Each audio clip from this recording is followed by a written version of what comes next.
and welcome back. Welcome to my Nick's Weekly Golden Nugget. This week, a true story. Something I'm going to call the parable of the lost leader. A company down south that over the years I've done quite a bit of work for asked me back and said, Nick, the senior manager asked me, can I come down and do a piece of consultancy work because he had a big problem? I asked why. The problem he had was simply that his staff were turned off, disengaged, and he wanted to understand how he could reignite and motivate them. So I went down, did a piece of work, it didn't take very long, got to the bottom of it quite quickly, went back to report to him. He said, Nick, what's the issue? What will it cost me? Is it the staff motivation program? Tell me. I said, it'll cost you very little. Let me talk to you now and we'll discuss exactly what needs to be done. And all it was going back to the basics of good management, which he'd forgotten. And I'm going to share those same tips with you right now. The first thing was that you need to lead and not manage. And by that, let me give you an example. Key performance indicators.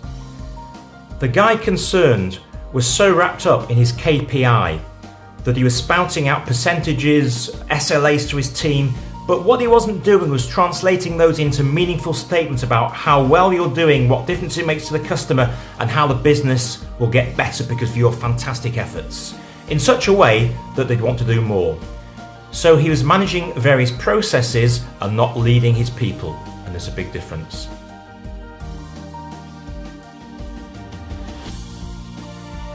The next part was empowerment, and remembering how to empower his teams so they felt they could make a real difference to the business and had the tools and had the trust of their leader to make decisions.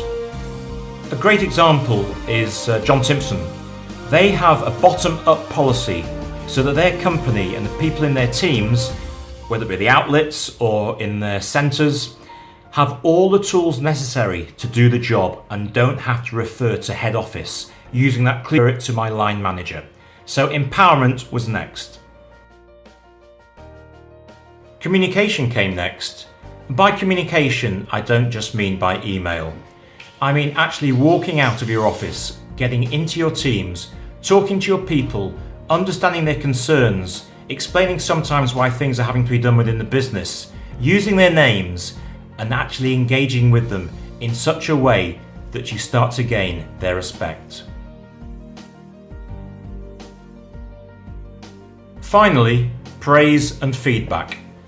Those few small, short words. Thanks ever so much. I really appreciate the effort you put in. Thanks for staying late last night. It made a big difference to us.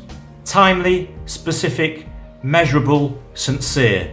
Small words that make the teams want to do it again, again and again and for you. And that was the final point.